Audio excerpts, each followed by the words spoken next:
Hi folks, you're with Tacitus today at your Pushback channel, and thank you for joining this presentation. In this essay I'd like to talk about globalization and free trade. Now there's quite a bit of material going out there at the moment where activists and pro-globalist think tanks are trying to create the illusion that globalization is just about more trade, more international trade. More international trade is a good thing. It creates jobs, makes everybody richer, rah, rah, rah. So they're trying to make the two synonymous. That's all globalization is. It's just more trade, more international trade. So, hey, everything's good. This, of course, is utter and total nonsense. The argument they're pushing is that international trade just simply didn't exist until globalization started, and now because of globalization there's lots of international trade that never existed previously, and this is a good and wonderful thing. But we need to watch out. The Donald Trumps, these guys, they're gonna change that rule when we become poor. It's gonna be fucking Armageddon. The apocalypse will be on us. Now, of course, utter and total bullshit and nonsense. So let's have a bit of a deeper dive into the arguments they're putting forward and the nonsense that they're peddling along with these arguments. Now, international trade has always existed. The ancient Greeks were doing it. The ancient Romans were doing it. The British Empire was built on trade. If you want to look at international trading on a grand scale, back in its day, the British were the big ass players in trading goods internationally, raw materials, manufactured goods, all sorts of things. And then, by the late 1800s, just over 50% of all the merchant cargo vessels in the world were British. That'll give you an idea of just the size and scale of the British trade around the world. And of course, the British had territories all over the place: Australia, New Zealand, and India, and Ceylon, and Sri Lanka as it is today, and Canada, and just all over the place. So the British were huge traders. So international trade's always existed. So this idea that's just suddenly started because of globalization, dismiss it. It's crap and it's nonsense. International trade has always been a thing. As I say, going back to even like 1000 BC, there's evidence of international trade. Trade, say, between what today is Israel and Lebanon, and around there, or Levant as it was known, trading with Spain, what today is the southeast coast of Spain, and through into Tunisia and modern day Morocco and so on. So trade's always been around. Now, the next argument is that it's all about free trade. That free trade is the new big thing. Well, that's again utter and total bullshit. There are a number of ways. There is no such thing as free trade. It simply doesn't exist. Now, you may find very small groupings of products or raw materials, for that matter, where a certain country or region has a very significant advantage. For example, their coal or their iron ore is very close to the surface. It's very cheap and easy to get at, so they don't need to subsidise that industry to any extent. So they're able to sell that on the international market at competitive prices without having to give it any assistance. Other countries, maybe they've got to dig deeper. Maybe the raw materials are a long way from the ports. Things like that. So there can be natural cost advantages or disadvantages with production or with extraction of raw materials or growing crops or anything like that. Now, what governments tend to do is they try and compensate for this by giving companies either protection against imports, which is one way, or giving them subsidies to help them succeed internationally, or giving them tax breaks. Now, in situations where the government isn't giving handouts necessarily, or they're not protecting them, they may say, well, look, we're not helping our industry, we're into free trade, but the industry may get, or sections of the industry or subsections may get significant tax breaks. For example, agriculture that may use a a particularly effective fertiliser, they may get a 250% tax write-off if they use that fertiliser. So there are all sorts of backroom type assistance being given to industries, and then assistance in the front room, which is again putting import quotas on any competitors. So say you've got a local industry that makes widgets, then they may say, hey, all these widgets are being made in really cheap labour countries where the labour cost is like 10% of what we've got, and they don't have the health and safety costs that we have, and so on and so forth. So we want some protection from these cheap imports. So the government may go, okay, all right, well, we'll limit, well, for every one of these widgets they want to bring in from the low-wage country, we'll put 100% tariff on it, or 100% tax on it, or we'll give them a quota where they're only allowed to bring in 100 widgets a year, and in that way we'll protect the local industry. So there are all sorts of ways of providing protection. Not all of them are up front. Some of them are buried, as I say, in the back room with things like tax breaks or industry subsidies and so on. Now, so this idea of free trade similarly is bullshit. Now the third argument made is, well, if for example, if Western or American jobs are sent overseas to a low-wage country, that helps that low-wage country become a richer country than otherwise would be.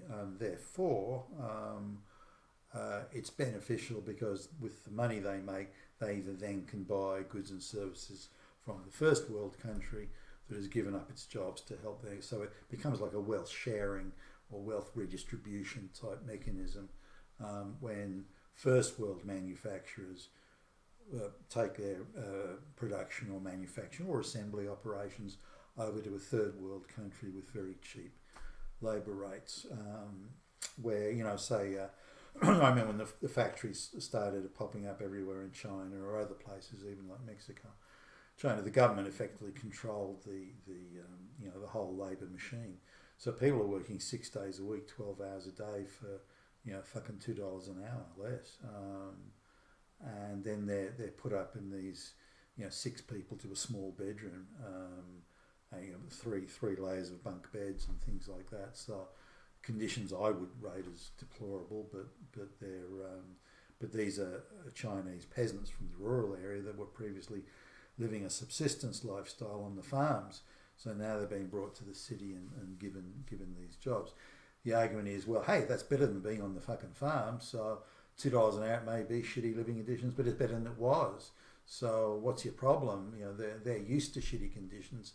So we're giving them slightly better than shitty conditions. So everybody's a winner. I don't agree with that. I guess the sending of first world jobs overseas causes a few problems. So let me just go through some of those now. Well, when manufacturing jobs that are pay the average wage or somewhere in that range, in the first world country, and they send those jobs overseas, the jobs that replace those manufacturing jobs pay less. So say, just for instance, a manufacturing job, say in an auto plant, making cars, say it pays $60,000 a year. There's often overtime and things going on, so they can probably say hit 70. But if those jobs get sent overseas, where the worker in China gets paid $5,000 a year and has to work longer hours to make it, then the jobs that replace those lost manufacturing jobs pay a lot less.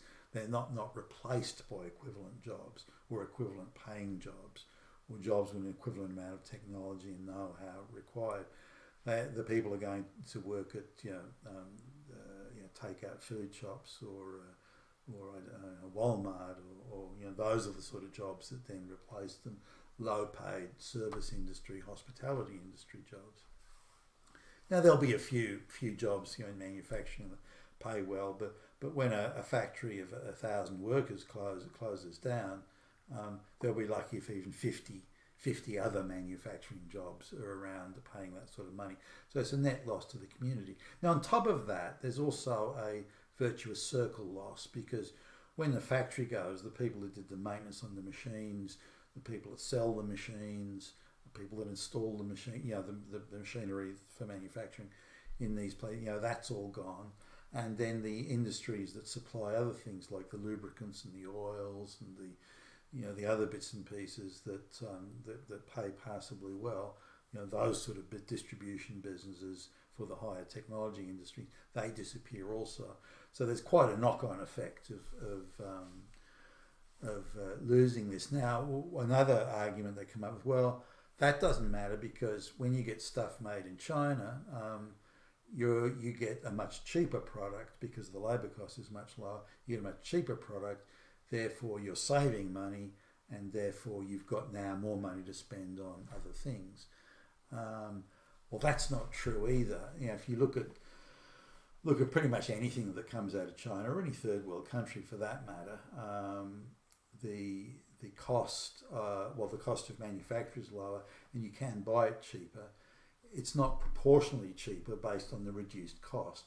So you have a much bigger slice of the pie in profits going to the American company or first world company that owns the brand name.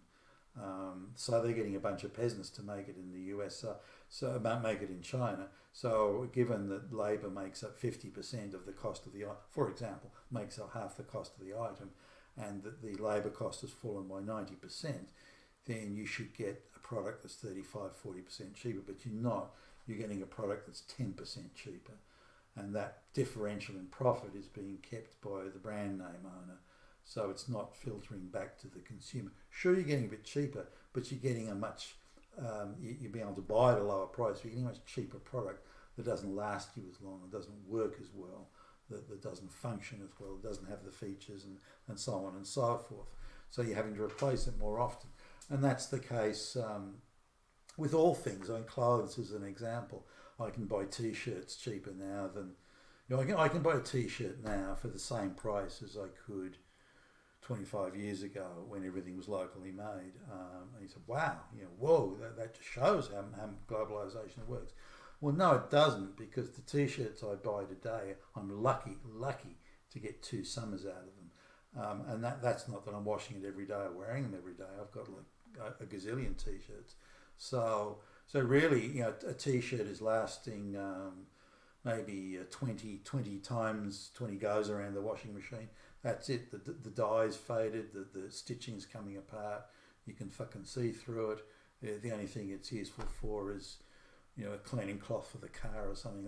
That's all. So now if there's I've mentioned in other videos. There's a t-shirt that a couple of years or so ago, it'd been in storage, and I forgot. It was a t-shirt I bought when I was like 18 or 19. That's how long ago it was, and the quality of the fabric on that t-shirt, the quality of the stitching, the quality of just the all-round quality of it. That t-shirt, I washed it. It looked as good as new. And that t-shirt I wore the ass out of it. Really, I wore it every day for a couple of years, few years, and like in summer as a t-shirt, then in winter like as an undershirt under a flannelette shirt or something. So that just illustrates the complete difference in quality. You could buy a thing that t-shirt. Well, I don't know if I could keep it for a lifetime, but that t-shirt would easily last 10 years, and 10 years of regular wearing. Whereas I say I'm lucky to get 20 turns around the washing machine today for the cheaper one. Now, if you look at the amount of times I have to replace the t-shirt through wear today, and you look at the amount of times then it's more expensive. So it's a false economy to get a low quality, cheaper product, because you have to replace it so often. It ends up being twice as expensive as the higher quality product that was made locally 25 or plus years ago. So there's a big difference in quality of product and how long it lasts. You can say the same for tools.